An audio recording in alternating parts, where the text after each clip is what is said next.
Keluarga korban reruntuhan bangunan Ponpes Al-Kozini terus bertahan di posko krisis center. Kondisi ini pun membuat warga sekitar turut berempati dengan memberikan baju secara gratis. Setidaknya ada 150 buah pakaian, antara lain berupa kaos dan juga sarung yang diberikan dari warga sekitar pada keluarga korban.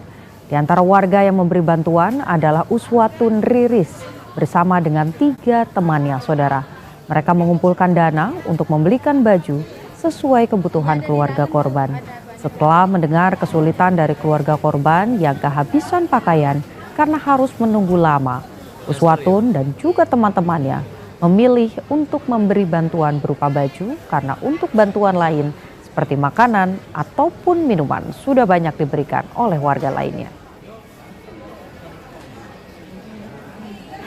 Mencari tahu apa yang dibutuhkan, ternyata sarung, baju sama kaos gitu. Jadi akhirnya kemarin kita beli sudah 60 pieces lebih, ternyata kurang. Akhirnya kita kembali lagi, malam beli, kita berbagi lagi ke sini. Kita beli berapa, 90 hari ini? 90 hari ini, iya. 60 sama 90. Daster sama baju, kaos. Harus melihat video yang ada, bagaimana kita merasa iba gitu ya. Kalau itu terjadi pada keluarga kita bagaimana? Di tengah proses pencarian korban dan juga pembersihan puing-puing, tim SAR menemukan sebuah mobil mewah yang ringsek di bawah reruntuhan Pondok Pesantren Buduran, Sidoarjo. Inilah penampakan mobil yang hancur saat dievakuasi kendaraan truk dari lokasi reruntuhan bangunan ambruk di Ponpes Al-Kozini. Mobil jenis Mercy ini hancur dan tak berbentuk, saudara.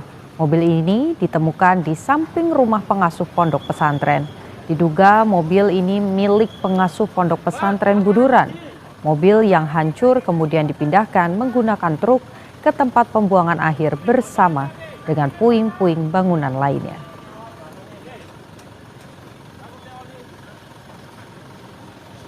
Informasi terbaru seputar insiden ambruknya musola Ponpes Al-Kozini akan disampaikan jurnalis Kompas TV Arif Hidayat dan juru kamera Dika Pratama dari Sidoarjo, Jawa Timur. Arif, dengan Putu di studio, bagaimana perkembangan dari proses evakuasi di lokasi? Selamat siang Putu dan saudara.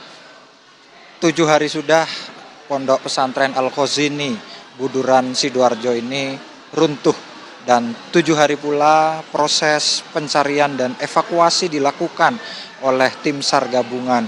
Tim SAR bahu-membahu mencari korban selamat maupun mencari korban yang diduga tertimbun reruntuhan bangunan. 7 hari juga keluarga korban, kerabat korban ini sabar dan rela menunggu di salah satu gedung milik pesantren Al-Kozini Buduran Sidoarjo. Mereka sabar menunggu kabar tentang keluarganya yang hari ini sedang proses identifikasi oleh DVI Rumah Sakit Polda Jawa Timur dan hari ini juga tengah dalam proses dicari oleh tim SAR gabungan. Dapat kami gambarkan Putu dan saudara bahwa seperti inilah kondisi para keluarga korban. Mereka adalah ayah dan ibu daripada santri atau korban Pondok Pesantren Al-Kozini Buduran Sidoarjo. Mereka juga merupakan sanak saudara yang juga turut membantu mencari, menunggu informasi kepastian keluarganya yang sedang dalam dicari dan kepastian keluarganya yang sedang dievakuasi, sedang diidentifikasi oleh tim DVI Rumah Sakit Bayangkara Polda Jawa Timur. Sejumlah petugas, relawan dan beberapa posko juga telah 7 hari didirikan di tempat ini, salah satunya posko dinas sosial milik Provinsi Jawa Timur seperti yang dapat Anda saksikan di layar kaca, bahwa posko ini juga memberikan dukungan psikologi kepada para keluarga korban yang tengah menunggu proses evakuasi dan proses identifikasi. Dapur umum serta fasilitas lain untuk mendukung kenyamanan para keluarga korban ini, terus bahu-membahu masak dan menyiapkan logistik ataupun kebutuhan. Para relawan juga silih berganti berdatangan untuk turut membantu seluruh proses upaya pencarian dan evakuasi. Seperti apa cerita kesabaran dari keluarga ataupun sanak famili dari para korban di saat menunggu proses evakuasi dan proses identifikasi korban runtuhnya bangunan pesantren Al-Ghazini di Buduran, Sidoarjo, Jawa Timur ini. Saat ini kita sudah bersama dengan kerabat korban yang sudah 7 hari menunggu di salah satu bangunan milik pesantren Al-Ghazini Buduran, Sidoarjo. Selamat siang Mas, dengan Mas siapa? Dengan Muhammad Zaini. Mas Muhammad Zaini ini sama siapa Mas nunggu di sini? Sama istri juga, ayah dan ibu korban juga di sini. Mas ini yang jadi korban siapa nih Mas?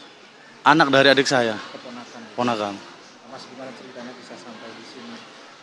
Cerita dari awal dan kebetulan kan kejadian hari Senin sore. Kebetulan saya emang lagi di Surabaya. Ada kabar dari teman dan tinggal di daerah sini, katanya di Pondok Al-Ghazini ada musibah musola yang ambruk. Jadi saya langsung ngabarin orang tua yang di sana, karena saya tahu walaupun langsung berangkat pasti nyampenya besok. Saya langsung ke sini, kebetulan waktu nyampe langsung ke pondok, di sana belum di polis lain. Jadi masih bisa masuk.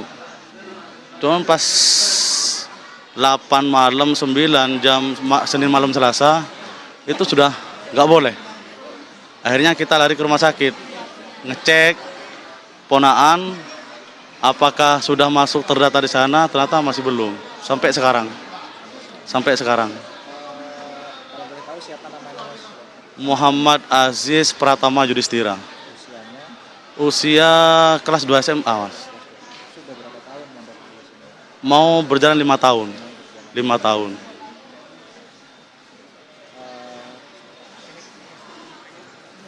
Ya.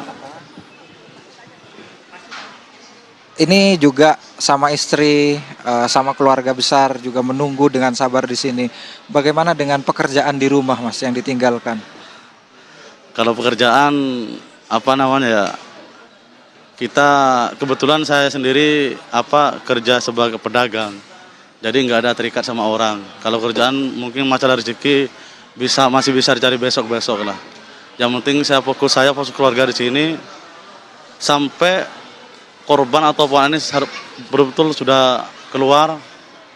Karena yang saya dapat info, walaupun yang sudah terangkat dari beton ya, ini belum bisa diidentifikasi katanya. Rencana tadi mau nyamperin ke rumah, karena yang saya dengar korban dibawa ke rumah sakit Polda ya di Surabaya. Mau ke sana takut belum dibolehin. Sebenarnya ada ciri-ciri khusus. Kebetulan ponakan saya itu gigi depannya ada patah. Patah gigi depannya di sini patah. Selain ada ciri khusus itu Mas, mungkin ada aksesoris yang dipakai sepengetahuan keluarga? Aksesoris gelang macam kayak tasbih itu.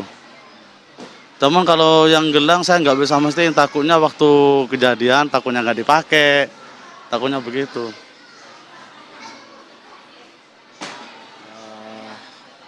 Saudara ini juga sabar menunggu di Pondok Pesantren Al-Ghazini bersama sang istri Ibu Siti Aisyah, ya kan, sama Ibu Siti Aisyah yang juga telah sepekan di pesantren Al-Ghazini menunggu kabar sanak keluarganya yang diduga menjadi korban runtuhnya bangunan pesantren Al-Ghazini Buduran Sidoarjo. Seperti apa ceritanya kita sudah dengan Ibu Siti Aisyah. Selamat siang Ibu.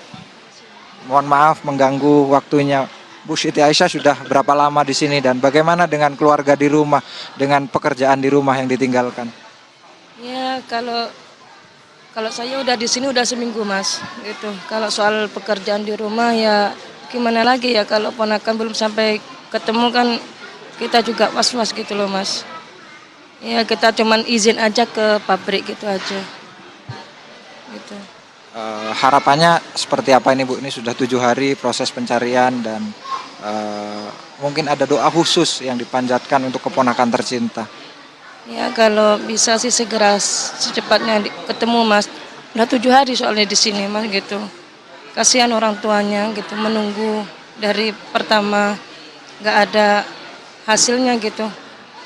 Kan kalau apa udah keluar apa nggak tahu kita gitu Mas.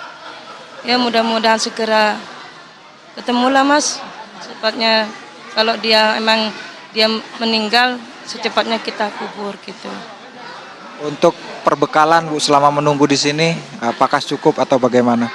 Ya kalau perbekalan alhamdulillah dari dapur umum alhamdulillah cukup. Untuk informasi perkembangan terkini segala informasi dan pantauan proses pencarian apa juga bisa diakses oleh keluarga yang menunggu di sini. Ya belum lah Mas, kata aku sih gimana ya kurang lah Mas gitu.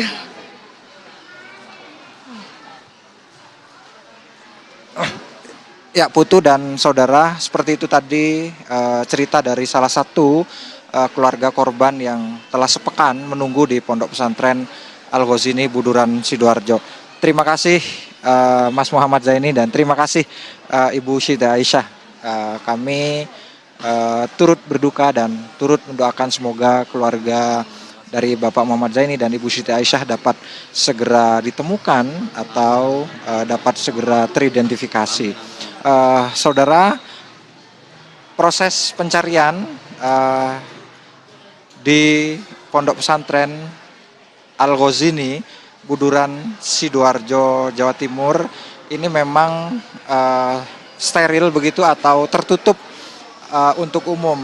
Namun tim SAR dari BNPB, Basarnas, gabungan TNI Polri dan para relawan ini dapat menggambarkan seluruh proses evakuasi di lokasi runtuhnya bangunan Pondok Pesantren Al-Ghazini ini melalui layar CCTV yang disiapkan oleh Dinas Komunikasi Pemerintah Kabupaten Sidoarjo. Satu persatu secara bergantian seluruh keluarga ini menyaksikan seluruh tahapan atau rangkaian evakuasi dengan alat berat menggunakan layar CCTV. Para keluarga ini selain menyaksikan layar televisi secara langsung atau live begitu proses pencarian dan upaya evakuasi, para keluarga ini juga dapat menyaksikan tabel data atau grafik kondisi terkini tentang jumlah korban, baik korban yang selamat maupun korban yang mengalami luka serta korban yang telah terevakuasi dalam keadaan meninggal dunia. Putu. Baik, tentu proses evakuasi masih terus berlanjut, sudah masuk hari ke-7, kita harapkan semua korban ini bisa segera ditemukan dan dikembalikan kepada masyarakat. Terima kasih jurnalis Kompas TV Arif Hidayat dan juru kamera Andika Pratama dari Sidoarjo, Jawa Timur.